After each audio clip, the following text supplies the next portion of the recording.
Bonsoir les filles, bonsoir Philippe. Bonsoir.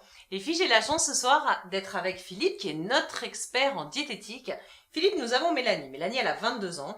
Mélanie, elle a un petit régime, hein, elle a, voilà, un petit peu de surpoids, constaté par son médecin, donc elle fait une diète.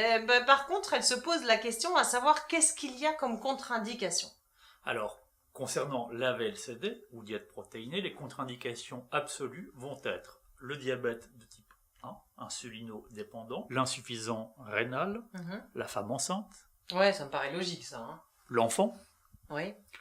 L'enfant qui n'a pas de surpoids. Un enfant qui est contrôlé par exemple par un médecin nutritionniste et qui est diagnostiqué en surpoids. Il a le droit. Alors, ça pourrait devenir... Sous contrôle médical. Voilà, ça pourrait devenir en fait...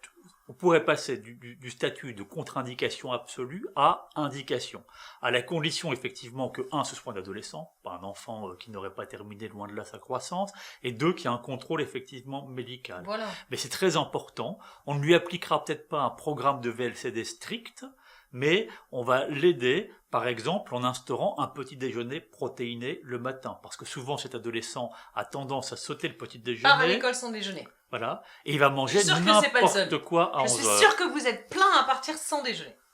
Bon, erreur fatale. Tu viens de dire que c'était une erreur fatale de ne pas déjeuner. Tout à fait. Pourquoi ? C'est le repas le plus important de la journée. Le petit déjeuner qui bien souvent chez nous est sauté, c'est le repas le plus important de la journée. Parce que c'est lui qui va augurer de la journée, parce que partir encore une fois effectivement l'estomac vide, ça fait que on va manger n'importe quoi à midi ou à 10h, ça fait qu'on va être fatigué, ça peut même au-delà du côté alimentation, ça peut tout simplement entraîner les troubles de l'attention, de l'éveil, ça peut entraîner par exemple les accidents du travail, tout simplement. Ah oui, hein.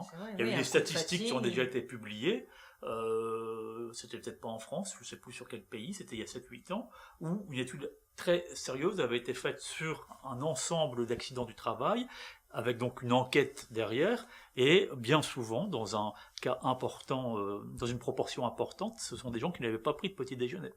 Donc, trouble de l'attention. Vous voyez les filles, c'est important, hein. Se maquiller, c'est important, mais prendre son petit déjeuner, ça l'est davantage encore. Bien. On est paré pour la journée ? Je vous souhaite une très bonne soirée les filles. Merci beaucoup Philippe. Au revoir.